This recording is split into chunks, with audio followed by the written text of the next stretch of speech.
नमस्कार, स्वागत है आपके अपने YouTube चैनल कॉन्सेप्ट मस्ती पे। दोस्तों, आज हम आपके लिए लेकर आए हैं शब्द विलोम। यहाँ पे हमने लिखा है विलोम शब्द, लेकिन इसको विलोम शब्द न कहकर इसको हम शब्द विलोम कहते हैं, क्योंकि पहले कोई शब्द आता है उसके बाद उसका विलोम आता है।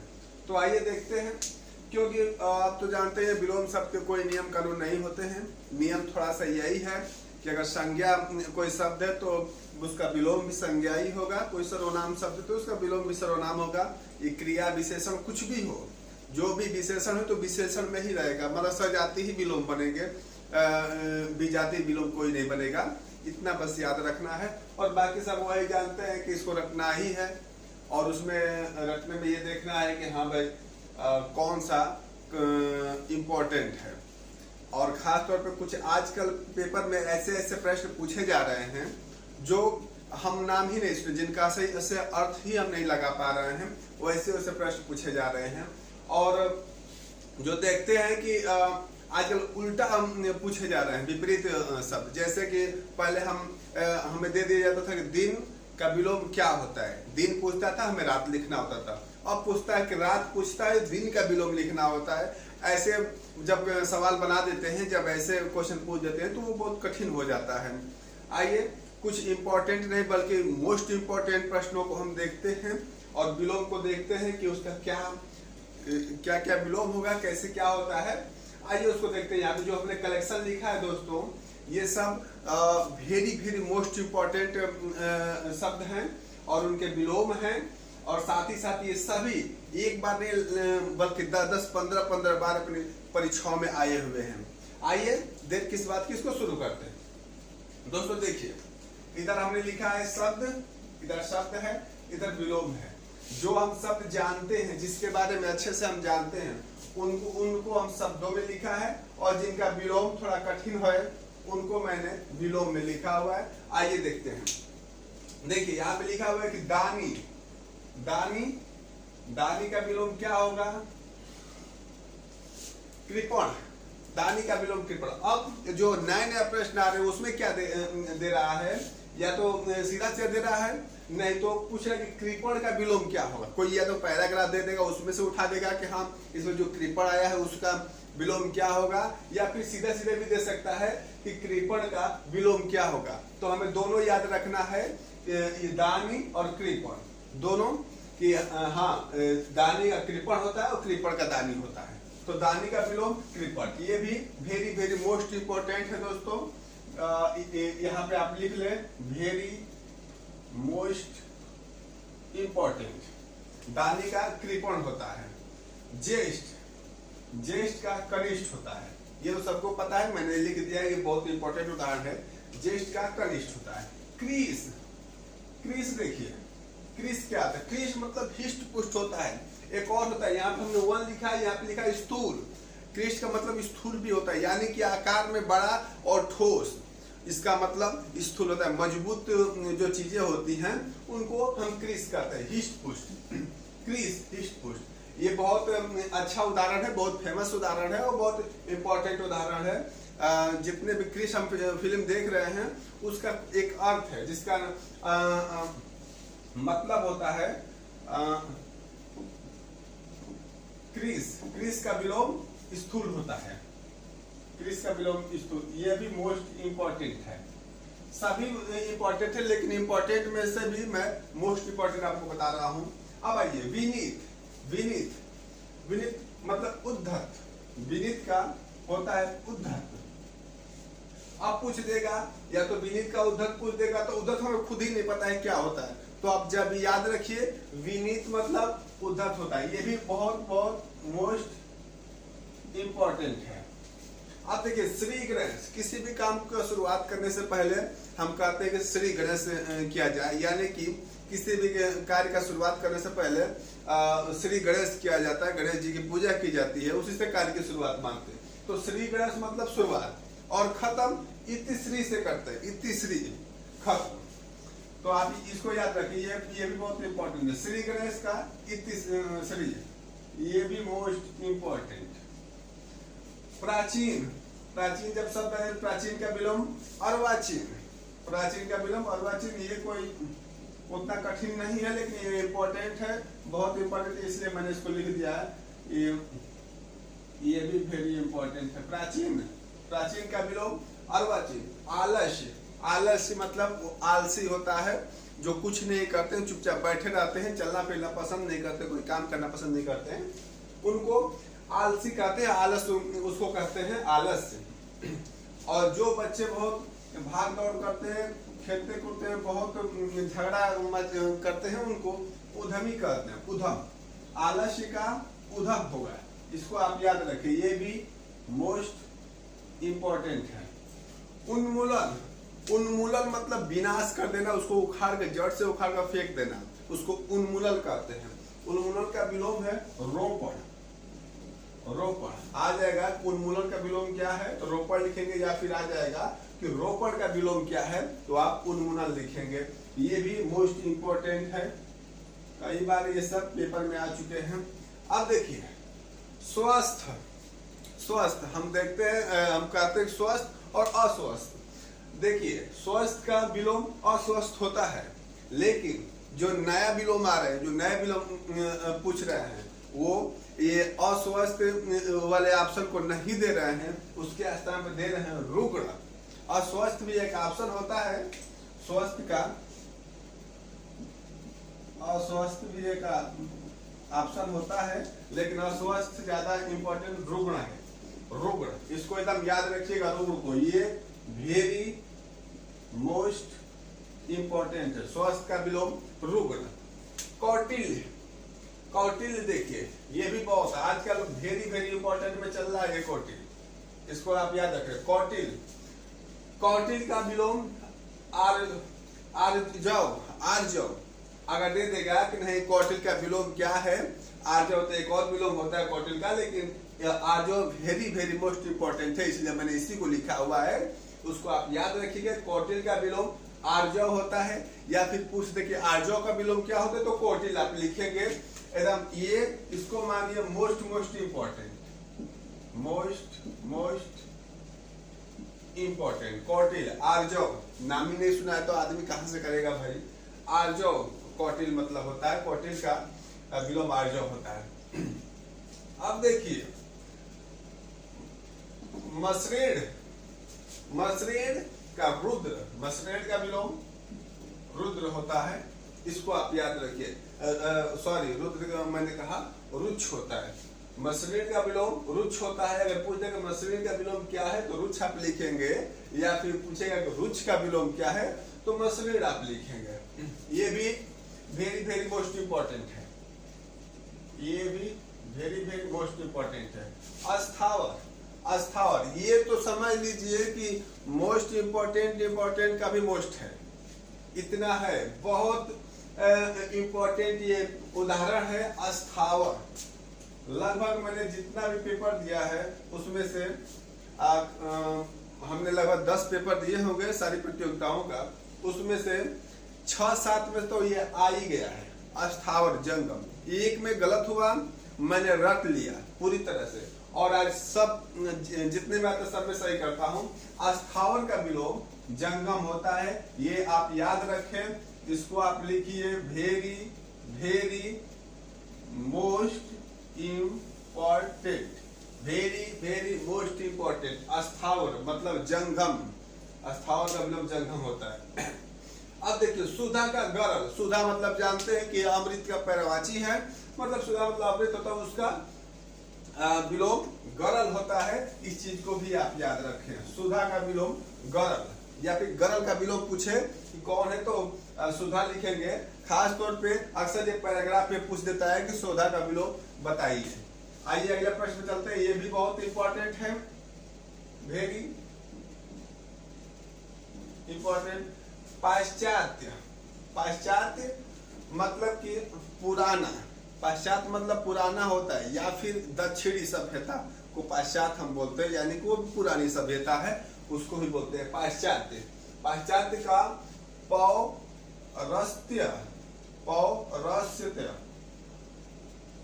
बहुत ही थोड़ा सा उटपटांग है, इसको हम ध्यान नहीं देते हैं ऑप्शन में, लेकिन इसको देखना है कि पाश्चात्य, अगर पूछेगा पाश्चात्य का विलोम क्या है, तो आप मारेंगे पौर सत्य, सत्य, पौर सत्य, इसको ऐसे पढ़िए पौर सत्य। तब वेरी मोस्ट वेरी इंपॉर्टेंट ये भी है पाश्चात्य। अश्लील, अश्लील, ये हम रोज अश्लील शब्द सुनते हैं कहीं भी, चाहे यूट्यूब पर कोई बिना मतलब वाला काम हो उसमें सुनते हैं, या फिर और अश्लील शब्दों से हम लोग सबका पुराना नाता है युवा पीढ़ी का। तो अश्लील शब्द ये होता है, ये खुद विलोम है अश्लील, इसका सही होता है सलील, सलील। लेकिन भाई अब कोई शब्द कैसे भी हो सकता है, विलोम उसका कुछ भी हो सकता है। तो दे देगा कि अश्लील का विलोम क्या है, तो सलील, और पूछ दे सलील का विलोम क्या है, तो अश्लील लिखेंगे। इसको भी आप कर लीजिए वेरी मोस्ट इम्पोर्टेंट में। अक्सर लोग नहीं जान पाते हैं कि अश्लील खुद ही विलोम है, और लगा हुआ है, ये विलोम खुद ही है, कंफ्यूज रहते हैं। तो आप जान जाइए सलील का ये विलोम अश्लील है या अश्लील का विलोम सलील होगा, इसको आप याद रखें। समास, इस चीजों को आप याद रखें, समास का विलोम व्यास होता है। एक बार पेपर में पूछ दिया तो मैं खुद पर कंफ्यूज हो गया, समास और प्रत्यय का समास का विलोम क्या होगा भाई। लेकिन बीटीसी के पेपर में पूछा था जब हम बीटीसी दे रहे थे, तो इसमें आप याद रखें समास का विलोम व्यास होता है। ये भी वेरी वेरी मोस्ट इंपॉर्टेंट है, आप इसको एकदम रख लीजिए, वेरी वेरी मोस्ट इंपॉर्टेंट। समास का विलोम व्यास होता है, इसको रख लीजिए, बहुत बहुत मोस्ट इंपॉर्टेंट है। आ जाएगा तो आप नहीं जानेंगे तो निश्चित नहीं कर पाएंगे, ये मेरा दावा है, तो इसलिए इसको रखते हैं। समास का विलोम व्यास होता है। सामान्य, सामान्य जानते हैं कि होता है कहाँ, ये सामान्य आदमी है, और एक विशिष्ट अतिथि होता है, मुख्य यानी विशिष्ट। तो सामान्य का विलोम विशिष्ट होता है। अज्ञ, अच्छ, सॉरी, अच्छ का विलोम विज्ञ होता है, चूंकि अच्छ विज्ञ।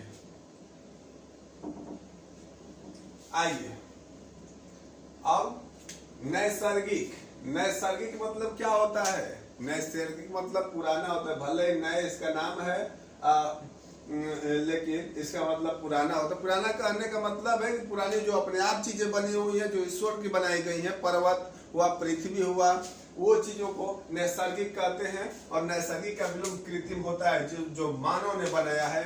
ये भी बहुत बहुत इम्पोर्टेंट है, ये अक्सर ये पूछता है कृत्रिम का विलोम क्या होता है, तो हम कहेंगे कि नैसर्गिक होता है।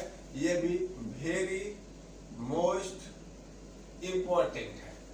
कृत्रिम का विलोम नैसर्गिक, वेरी मोस्ट इंपॉर्टेंट, या नैसर्गिक का विलोम कृत्रिम होगा। अभ्यंतर, अभ्यंतर कितने लोग अर्थ नहीं जानते होंगे, अभ्यंतर का मतलब क्या होता है। अभ्यंतर का अर्थ होता है भीतर, यानी कि अंदर। तो अभ्यंतर का विलोम बाह्य होता है, ये भी वेरी इंपॉर्टेंट है, इसको भी आप याद रखें, वेरी इंपॉर्टेंट। अभ्यंतर बाह्य। निषिद्ध, निषिद्ध का विहित होता है, ये भी बहुत बार पेपर में पूछ चुका है, इसको भी मोस्ट इंपॉर्टेंट में आप रखिए। निषिद्ध, निषिद्ध मतलब विहित होता है, इसको आप याद रखें। निषिद्ध का विलोम विहित होता है और विहित का विलोम निषिद्ध होता है। आइए निधम, निधम का विलोम बधम होता है। निधम, निधम का विलोम बधम होता है, ये भी वेरी इंपॉर्टेंट है। बहुत ज्यादा पेपर नहीं पूछा, लेकिन फिर भी पूछा है, ये भी वेरी इंपॉर्टेंट है, इसको आप याद रखें। गणतंत्र, ये मोस्ट इंपॉर्टेंट है, इसको भी आप याद रखें। कितने लोग गणतंत्र का विलोम नहीं जानते क्या होता है। गणतंत्र का विलोम राजतंत्र होता है। गणतंत्र यानी कि जनता का सत्ता, जनता का शासन, और राजतंत्र मतलब राजा का शासन होता है। तो हमारा देश गणतंत्र है, हम जनता द्वारा चुने जाते हैं, इसलिए गणतंत्र है ये। और गणतंत्र का विलोम राजतंत्र होगा, राजतंत्र का विलोम गणतंत्र होगा, ये भी मोस्ट इंपॉर्टेंट है। यथार्थ, काल्पनिक, ये वेरी मोस्ट इंपॉर्टेंट। यथार्थ का विलोम, यथार्थ जो सामने है उसको यथार्थ बोलते हैं, और काल्पनिक जिसकी कल्पना हम करते हैं उसको काल्पनिक बोलते हैं। तो आ जाएगा यथार्थ का विलोम क्या है, तो काल्पनिक लिखेंगे, या फिर पूछ देगा काल्पनिक का विलोम क्या है, तो आप यथार्थ लिखेंगे। सुशील, देखिए ये जो नाम होते हैं ये बहुत इंपॉर्टेंट होते हैं, नाम वाले विलोम बहुत इंपॉर्टेंट होते हैं। सुशील, सुशील का दुशील, दुशील, इसको देख लीजिए, सुशील दुशील, बहुत ही ये भी इंपॉर्टेंट है, वेरी मोस्ट इंपॉर्टेंट। सुशील का विलोम दुशील होता है। अब आगे चलिए, प्रसूति, प्रसूति, ये भी very very most most important है, कई बार पेपर में पूछ चुका है, वेरी वेरी मोस्ट इंपॉर्टेंट, इसको भी एकदम रख लीजिए। प्रसूति, निवृत्ति, प्रसूति का विलोम निवृत्ति होता है। अगर आप नहीं इसको पढ़े हैं तो आप एकदम गारंटी है कि आप नहीं कर पाएंगे। प्रसूति का विलोम क्या होगा? प्रसूति का विलोम दोस्तों निवृत्ति होगा। और आगे देखिए, हे का विलोम ग्राह्य होगा, हे का विलोम ग्राह्य होगा। आप देखिए, हे मतलब कि जिससे घृणा करते हैं लोग, घृणा युक्त जो चीजें होती है उन्हें हे कहते हैं, और जो पसंद की चीजें होती है जिन्हें हम अच्छी चीजें कहते हैं, जिन्हें हम पसंद करते हैं, ग्रहण करने लायक होते हैं, उसको ग्राह्य हम कहते हैं। इसको देख लीजिए, यह भी इम्पोर्टेंट है, मोस्ट इम्पोर्टेंट।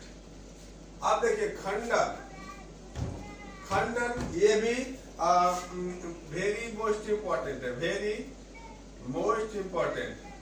खंडन, खंडन का विलोम मंडन होता है, किसी भी चीज का खंडन करना, तोड़ना, कहीं को विस्तृत बताना खंडन होता है। खंडन का विलोम मंडन होता है, ये भी मोस्ट इम्पोर्टेंट है। आप इसको देखिए।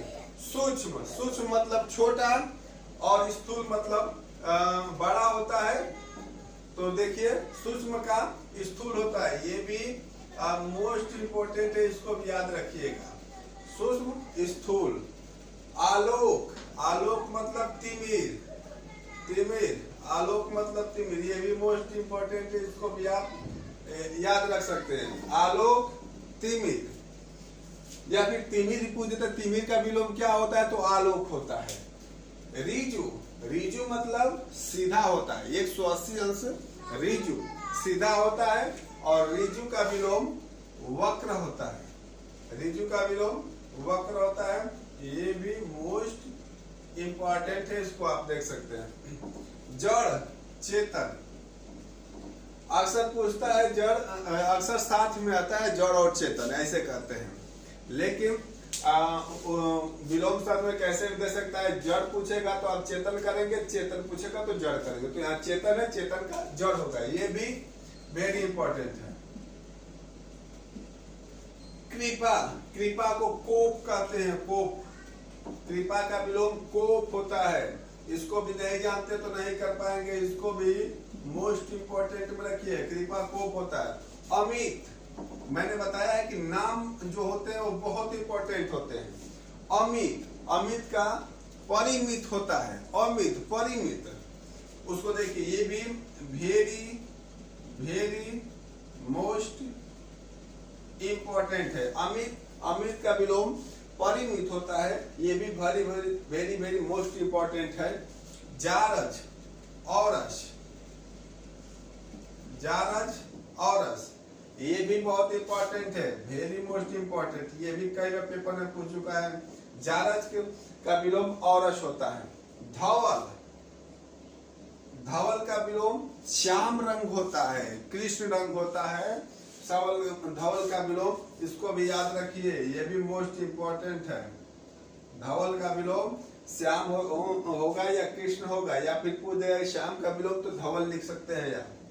अब देखिए वेरी मोस्ट इंपॉर्टेंट, उपसर्ग का विलोम क्या होगा? हम सभी लोग जानते हैं उपसर्ग प्रत्यय, लेकिन ये नहीं जानते दूसरे के विपरीत होते हैं। एक उपसर्ग पहले लगता है किसी शब्द में, और प्रत्यय उसके लास्ट में जो दो तीन अक्षर जुड़े होते हैं उसको प्रत्यय कहते हैं।